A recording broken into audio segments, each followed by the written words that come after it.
Your car is dying right now, not in a dramatic smoke pouring from the hood kind of way.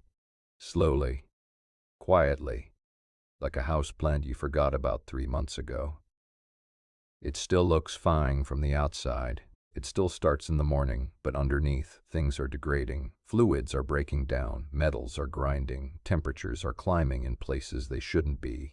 And the only thing standing between your car running for another 200,000 miles or grenading itself on a Tuesday afternoon is a handful of liquids that cost less than your lunch. Your car runs on fluids the same way you run on blood. Every major system, engine, transmission, brakes, steering, cooling, depends on a specific fluid doing a specific job. Ignore them and things fail. Not might fail, will fail. It's just a question of when and how expensive the repair is. The problem is, nobody teaches you this stuff. You get your license at 16 and they teach you how to parallel park, not how to check your oil. So you drive around for years with mystery liquids doing mystery jobs until a warning light comes on and a mechanic hits you with a bill that makes your chest hurt. Let's fix that. Every fluid, what it does, when to change it, what happens if you don't. Think of this as the owner's manual your car should have come with but didn't, because the actual owner's manual reads like it was written by a robot having a bad day. Engine oil, the big one. If your car has a single most important fluid, it's engine oil. Nothing else is close.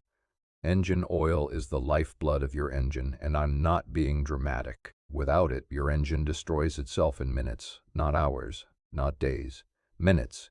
Here's what engine oil actually does. Inside your engine, you have metal parts moving against other metal parts at very high speeds, pistons sliding up and down inside cylinders, a crankshaft spinning, camshafts rotating, valve lifters riding on cam lobes, bearings supporting shafts under enormous loads, metal on metal at thousands of RPM. Without a thin film of oil between those surfaces, the friction would generate so much heat that the metals would literally weld themselves together.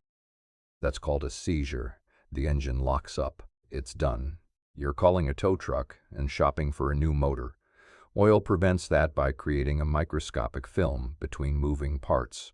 It reduces friction, absorbs heat, and carries away tiny metal particles and combustion byproducts that would otherwise turn into sludge. Think of it like this.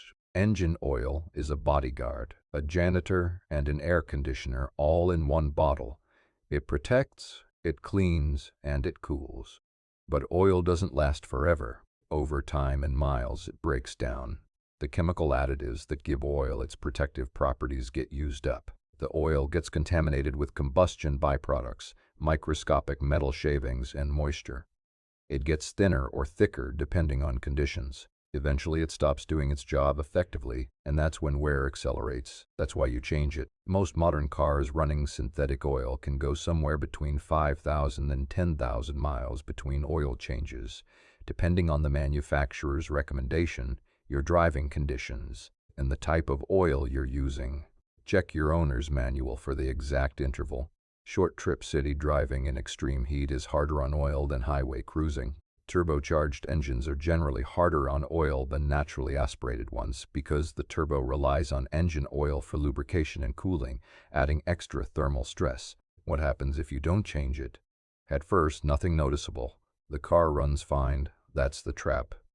Oil degradation is invisible until it's catastrophic. Over time, old oil turns into sludge, a thick, tarry substance that clogs oil passages, starves components of lubrication, and accelerates wear everywhere.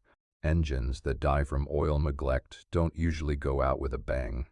They slowly get louder, burn more oil, lose compression, and eventually something critical fails. A $7,000 to $10,000 engine replacement because you skip $60 oil changes. That's not a scare tactic, that's just math. And while we're here, synthetic versus conventional. Conventional oil is refined directly from crude petroleum. It works fine, but its molecular structure is irregular, which means it breaks down faster under heat and stress. Synthetic oil is engineered in a lab. Its molecules are uniform, purpose-built, and significantly more resistant to thermal breakdown, oxidation, and sludge formation. Synthetic lasts longer, protects better in extreme temperatures, and flows more easily on cold starts. It costs more per quart, but because you can safely go longer between changes, the annual cost difference is minimal. Full synthetic is what most modern engines are designed to run. If your car was built in the last 15 years, the manufacturer almost certainly recommends full synthetic. Synthetic blend, a mix of synthetic and conventional, is a middle ground that some older vehicles use. Conventional oil still has its place in older, simpler engines that don't demand the precision of modern formulations. But for most people reading this, full synthetic is the move. Don't overthink it, just use what the manual says. One more thing people forget, the oil filter. Changing your oil without changing the filter is like showering and putting on dirty clothes. The oil filter catches contaminants, metal particles, carbon, dirt, and keeps them from circulating through the engine. A saturated, clogged filter can restrict oil flow, which starves components of lubrication, or it can go into bypass mode, which means unfiltered oil is circulating freely. Neither is good. Always change the filter with the oil. Always. Quick note on oil weight, those numbers on the bottle like 5W30 or 0W20. The first number is the oil's viscosity at cold temperatures. The W stands for winter. The second number is the viscosity at operating temperature. Lower numbers mean thinner oil. Your owner's manual specifies the correct weight for your engine. Use that weight. Don't let your uncle convince you to run 10W40 in a car that calls for 0W20 because thicker is better. It's not. Modern engines are engineered with incredibly tight tolerances, and running the wrong viscosity can cause poor lubrication, reduced fuel economy, and accelerated wear. The engineers who built your engine already figured out the right oil weight. Trust them. Coolant, the temperature controller. Your engine produces an absurd amount of heat. Combustion temperatures inside the cylinders can exceed 2,000 degrees Fahrenheit during the power stroke. If that heat isn't managed, it warps cylinder heads, cracks engine blocks, destroys gaskets, and turns your engine into a very expensive boat anchor. Coolant, also called antifreeze, is the fluid that keeps your engine in a safe temperature range. Coolant circulates through passages in the engine block and cylinder head, absorbing heat as it goes. It then flows to the radiator, that big flat panel at the front of your car, where it passes through thin tubes surrounded by fins. Air flows across the fins and carries the heat away. The cooled fluid then cycles back to the engine to absorb more heat. It's a continuous loop managed by a thermostat that opens and closes to regulate engine temperature. But coolant does more than just prevent overheating. It also prevents freezing. Straight water would freeze in cold climates and expand, cracking your engine block. Coolant is a mixture of water and ethylene glycol, or propylene glycol, that dramatically lowers the freezing point. A proper 50/50 mix of coolant and water protects down to about -34 degrees Fahrenheit and raises the boiling point above 260 degrees Fahrenheit. It's basically giving water superpowers. Coolant also contains corrosion inhibitors. Your cooling system is a mix of metals, aluminum, cast iron, copper, steel, rubber hoses, plastic fittings. Those different materials, in the presence of water and heat, create a perfect recipe for corrosion. The additives in coolant prevent that corrosion and keep the system healthy. Over time, those additives deplete. Old coolant becomes acidic and starts corroding the very components it's supposed to protect. Hoses degrade from the inside. The water pump seal breaks down. The radiator starts developing pinhole leaks. That's why coolant has a service interval, typically every 30,000 miles or every few years, though long-life coolants can go significantly longer. Check your owner's manual. What happens if you never change it? Corrosion builds. The cooling system clogs with rust and scale. The water pump fails. The radiator springs a leak. One day you're sitting in traffic and the temperature gauge goes to the moon. The engine overheats. Head gasket blows. Coolant mixes with oil. Engine destroyed, all because a $15 a gallon of coolant and a Saturday afternoon could have prevented it. One important rule: coolant types are not interchangeable. There's green, orange, pink, blue, yellow, different formulations for different engines. Mixing incompatible coolants can cause the additives to gel up into a sludgy mess that clogs your cooling system. Use what your manufacturer specifies. It's on the cap, in the manual, and easy to find online. Don't just grab whatever's cheapest at the auto parts store and pour it in. This matters. Transmission fluid, the unsung hero.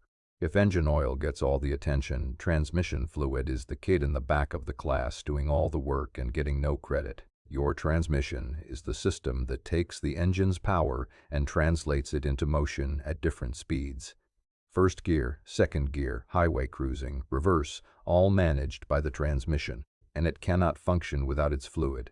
In an automatic transmission, the fluid does almost everything. It acts as a hydraulic fluid that physically actuates the clutch packs and bands that engage different gears. It lubricates the gears and bearings. It cools the transmission by absorbing heat and transferring it to a cooler. And in most automatic transmissions, it's also the medium through which the torque converter transfers power from the engine to the transmission, a process that generates significant heat and shear forces on the fluid. Automatic transmission fluid is a seriously engineered product. It has to maintain specific friction properties so clutch packs engage smoothly, have the right viscosity across a huge temperature range, resist oxidation and thermal breakdown, and protect against wear and corrosion, all at the same time. Manual transmission fluid is simpler but still critical. Manual transmissions use gear oil, a thicker lubricant that protects the gears and synchros. Some manuals use regular engine oil or a specific transmission fluid depending on the design. CVTs, continuously variable transmissions, have their own special fluid that is absolutely not interchangeable with regular ATF. CVT fluid has very specific friction properties required for the belt and pulley or chain and pulley system. Using the wrong fluid in a CVT will damage it quickly. How often does transmission fluid need to be changed? This is weirdly controversial. Some manufacturers claim their transmission fluid is lifetime fill and never needs changing. Many mechanics and transmission specialists strongly disagree with that.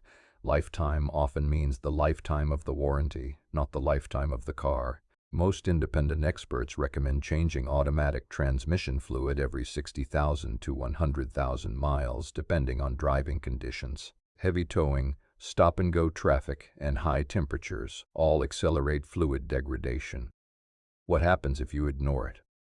The fluid darkens, oxidizes, and loses its friction and hydraulic properties. Shifts become rough, delayed, or erratic. Internal components wear prematurely. Eventually, the transmission starts slipping. You press the gas, the engine revs, but the car barely accelerates. That's the beginning of the end. A transmission rebuild or replacement can easily run $3,000 to $6,000 or more. Transmission fluid changes cost a fraction of that. Brake fluid. The one you forget about. Brake fluid might be the most neglected fluid in the average car, which is terrifying when you think about what it does. Brake fluid is what translates the pressure from your foot on the pedal into the clamping force that stops your car. When you press the brake pedal, you're pushing a piston inside the master cylinder. That piston pressurizes the brake fluid, which travels through steel and rubber lines to the brake calipers at each wheel. The pressurized fluid pushes pistons inside the calipers, which squeeze the brake pads against the rotors. Friction. Heat. Deceleration. Stop. The entire system is hydraulic, and brake fluid is the hydraulic medium that makes it work. Here's the critical thing about brake fluid. It's hygroscopic. That means it absorbs moisture from the air over time, right through the rubber hoses and seals. And that absorbed moisture is a serious problem because water has a much lower boiling point than brake fluid. Fresh .4 brake fluid has a dry boiling point above 440 degrees Fahrenheit, but as it absorbs moisture, that boiling point drops. And if the brake fluid boils, which can happen during hard braking, mountain descents, or track driving, it turns from liquid into gas. Gas is compressible. Liquid isn't. Compressible fluid in your brake lines means when you press the pedal, instead of firm hydraulic pressure, you get a soft, spongy pedal that goes to the floor. That's called brake fade, and it means your brakes have essentially stopped working at the exact moment you need them most. That's why brake fluid has a service interval. Most manufacturers recommend replacing it every 2 to 3 years, regardless of mileage. It's one of the cheaper fluid changes you can do, and it directly affects your ability to stop the car. The fact that most people have never changed their brake fluid in the entire time they've owned their car is genuinely concerning. Old brake fluid also becomes corrosive as it absorbs moisture and accumulates contaminants. It attacks rubber seals in the calipers and master cylinder, causing leaks. It corrodes the steel brake lines from the inside. A corroded brake line that fails while you're driving is exactly as dangerous as it sounds. Brake fluid comes in several grades: .3, .4, .5, and .5.1. .3 and .4 are the most common and are glycol-based. .5 is silicone-based and is not compatible with .3 or .44. Never mix them. .5.1 is glycol-based like .3 and 4, despite the confusing naming. Use whatever your manufacturer specifies. It's usually printed right on the brake fluid reservoir cap. Power steering fluid. The easy turner. If you've ever driven a car with no power steering fail while driving, you know exactly what this fluid does. Without it, turning the steering wheel at low speed feels like arm wrestling a refrigerator. Power steering fluid is a hydraulic fluid that assists your steering effort. When you turn the wheel, a power steering pump, driven by a belt off the engine or by an electric motor in newer systems, pressurizes the fluid and directs it to a steering gear or rack, which multiplies your steering input. You turn the wheel with one hand. The hydraulic system does the heavy lifting. Not every car still uses hydraulic power steering. Many modern vehicles have switched to electric power steering, which uses an electric motor instead of hydraulic fluid. If your car has electric power steering, congratulations, you have one less fluid to worry about. But millions of cars on the road still use the hydraulic system, and those need their fluid maintained. Power steering fluid breaks down over time, picking up contaminants and losing its lubricating properties. Old, dirty fluid makes the power steering pump work harder, causes whining noises when you turn the wheel, and accelerates wear on the pump and rack seals. A power steering rack replacement can run over $1,000 with labor. Fluid changes are cheap and easy. Service intervals vary. Some manufacturers specify a change interval, others don't mention it at all. A general guideline is every 50,000 to 75,000 miles, or whenever the fluid looks dark and dirty instead of its original clear red or amber color. It's a quick check. Pull the cap off the reservoir, look at the fluid, and if it looks like coffee instead of cherry juice, it's time. Differential fluid, the forgotten one. If your car has a separate differential, which includes most rear-wheel drive, all-wheel drive, and four-wheel drive vehicles, there's a gear oil inside it that almost nobody thinks about. Front-wheel drive cars typically integrate the differential into the transmission, so the transmission fluid handles both jobs. But if you have a separate rear differential, a transfer case, or front and rear differentials in an AWD system, each one has its own fluid. Differential fluid, also called gear oil, lubricates the ring and pinion gears, the spider gears, and the bearings inside the differential housing. These gears operate under extremely high pressure where the teeth mesh together and the fluid needs to withstand that pressure without breaking down. Limited slip differentials, the kind that send power to the wheel with the most grip instead of the one spinning freely, have additional friction clutch packs inside that require a specific type of gear oil or a friction modifier additive. Using the wrong fluid in a limited slip diff causes chattering and shuddering during turns, especially in parking lots at low speed. It's a very distinctive noise that sounds like something is broken, but it's usually just the wrong fluid. Differential fluid service intervals are typically in the 30,000 to 60,000 mile range depending on the vehicle and driving conditions. Towing, off-roading, and spirited driving all accelerate the wear. If you've got an AWD or 4WD vehicle, check your owner's manual. You might have 2 or 3 differentials plus a transfer case that all need serviced. It adds up, but it's way cheaper than replacing a differential assembly. Windshield washer fluid, the one nobody respects. Let's talk about the simplest fluid in your entire car, windshield washer fluid. It squirts onto your windshield. The wipers smear it around. You can see again. That's the whole job. It seems trivial, but driving with a dirty windshield that you can't clean is a genuine safety issue, especially at night, in rain, or when the sun is at that exact angle where every smudge on the glass turns your entire field of vision into an impressionist painting. Running out of washer fluid on a highway behind a truck kicking up road grime is one of those situations that goes from mildly annoying to actively dangerous very quickly. Don't use plain water. Washer fluid has detergents that cut through road film, bug guts, and grime way better than water. In cold climates, it also contains antifreeze agents, usually methanol, to prevent it from freezing in the reservoir and lines. Frozen washer fluid in February when your windshield is coated in road salt is a bad time. There's no real service interval here, just keep the reservoir topped off. It's usually a translucent plastic tank in the engine bay with a windshield icon on the cap. A jug of washer fluid costs a couple of bucks at any gas station or auto parts store. There is no excuse for running dry, and yet people do, constantly. AC refrigerant. The cold maker, technically not a fluid in the traditional maintenance sense, but your air conditioning system runs on refrigerant, a chemical that cycles between liquid and gas states to absorb heat from inside your cabin and dump it outside. Most modern cars use R134A or the newer R1234I refrigerant. The AC system is sealed. Under normal conditions, it shouldn't lose refrigerant. If your AC is blowing warm air, it usually means there's a leak somewhere, in a hose, a fitting, the compressor seal, or the condenser. Simply recharging the AC by adding more refrigerant without finding and fixing the leak is a temporary bandage that'll fail again.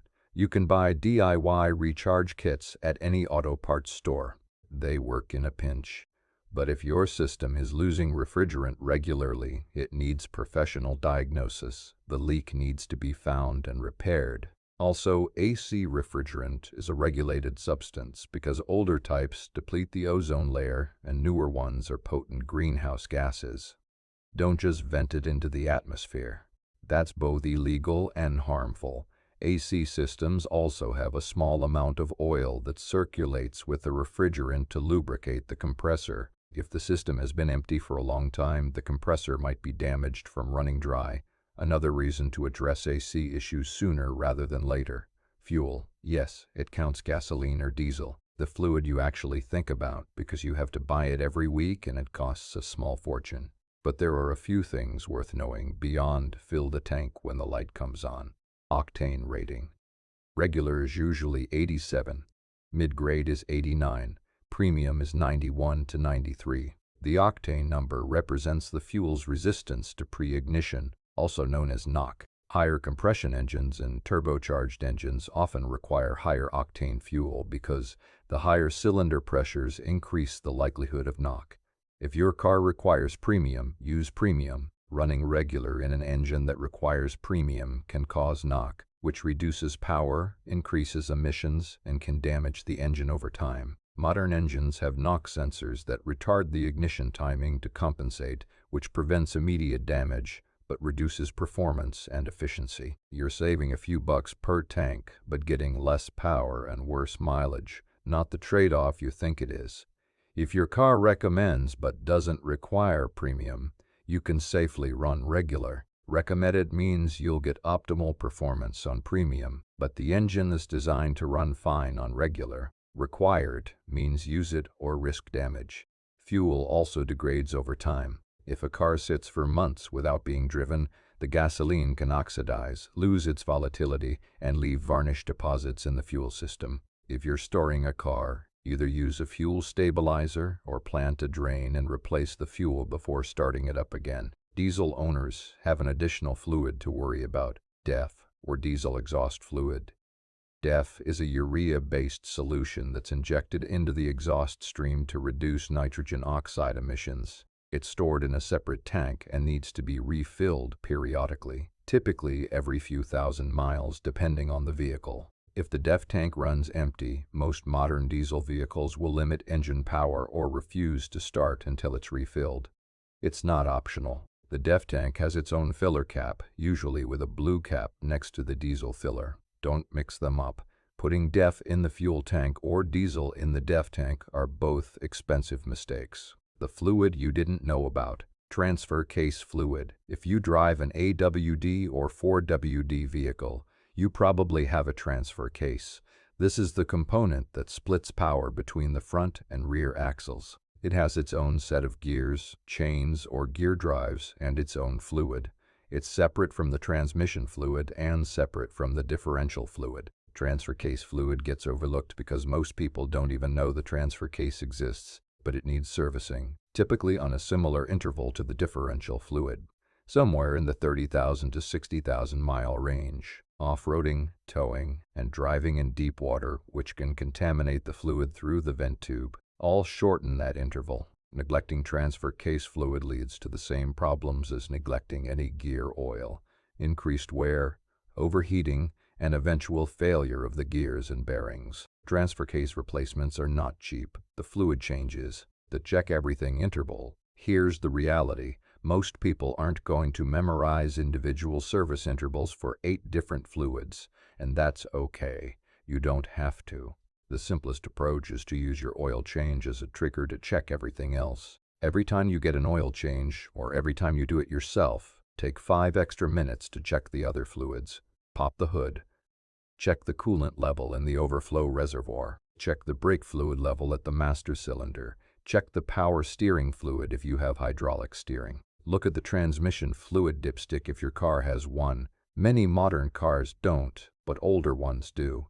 Top off the washer fluid. It takes 5 minutes and costs nothing. Then, when you hit major mileage milestones, 30K, 60K, 90K, 120K, that's when you address the deeper services: transmission fluid, coolant flush, brake fluid flush, differential fluid, transfer case fluid if applicable. Refer to your owner's manual for the manufacturer's recommended service schedule. That schedule exists for a reason. It was written by people who know exactly how long each fluid lasts in your specific vehicle under normal driving conditions. If you drive in what manufacturers call severe conditions, and most people do because it includes short trips, stop-and-go traffic, extreme heat, extreme cold, dusty environments, and towing, shorten those intervals. Severe conditions aren't as rare as the name suggests. They're basically just living in a city and driving normally. What happens when you ignore all of this? Let me paint you a picture. A car comes into a shop with 120,000 miles. The owner has done oil changes, mostly on time. That's it. Nothing else. No coolant flush, no transmission service, no brake fluid change, no differential service. The coolant is brown instead of its original color. The corrosion inhibitors are long gone. The water pump is starting to seep. The thermostat is sluggish. The radiator hoses are soft and swollen from years of acidic coolant attacking the rubber from the inside. A single hose failure on the highway means catastrophic overheating. The transmission fluid is dark brown and smells burnt.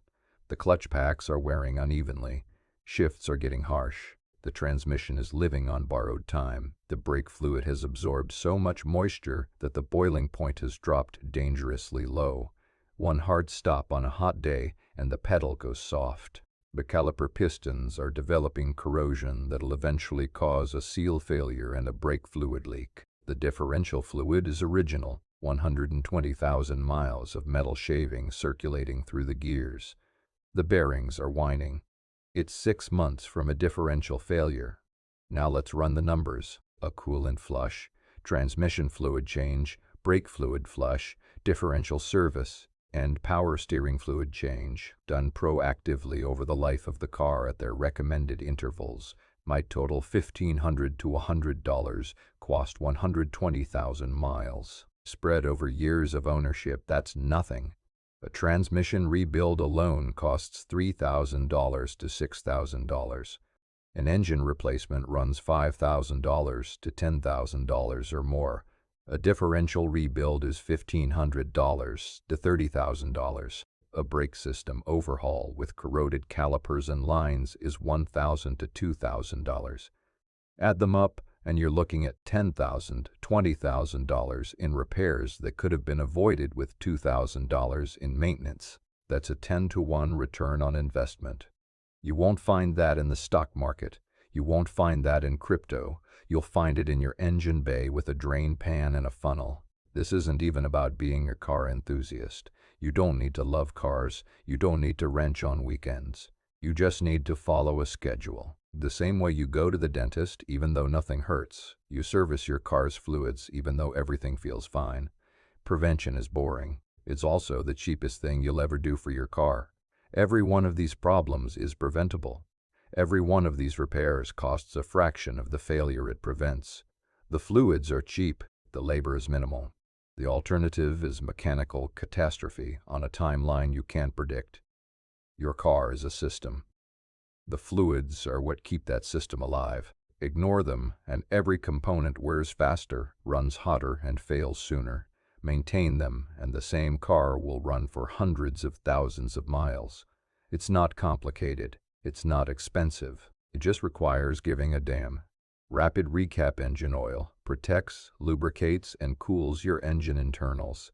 Change it on schedule or the engine dies. Coolant regulates temperature and prevents corrosion. Wrong type or old coolant kills the cooling system from the inside. Transmission fluid, the hydraulic lifeblood of your gearbox. Ignore it and enjoy a $5,000 rebuild. Brake fluid, hygroscopic, absorbs moisture, boiling point drops over time. Old brake fluid means soft pedals when you need them most. Power steering fluid keeps the hydraulic steering system lubricated and responsive. Differential fluid protects the gears that send power to your wheels. Transfer case fluid, same story, different box, mostly for AWD and 4WD. Washer fluid, just keep it filled, it costs nothing and helps you see. Fuel, use the right octane, don't let it sit forever. And diesel owners, keep your DEF tank full. Use your oil change as a reminder to check everything else. Follow the service schedule. Your car will thank you by not dying. The takeaway: your car has roughly 8 to 10 fluids doing critical jobs at all times. Most of them cost less than a dinner out to replace. All of them cost thousands to ignore. The maintenance schedule isn't a suggestion from people trying to take your money. It's a blueprint from engineers who know exactly when things break down. Follow it. The best maintained cars don't look different from the outside. They just keep running long after the neglected ones have been sent to the junkyard. The secret to a car that lasts 300,000 miles isn't luck. It isn't buying the right brand. It's changing the fluids on time every time, for years, without skipping because it seems fine. It always seems fine. Right up until it isn't. If this video saved you from a future breakdown or a mechanic bill that makes you cry, hit like. Drop your car's mileage and most neglected fluid in the comments. I already know half of you have never changed your brake fluid and it terrifies me. And subscribe so you stop learning car maintenance from panic Googling in an AutoZone parking lot. Later.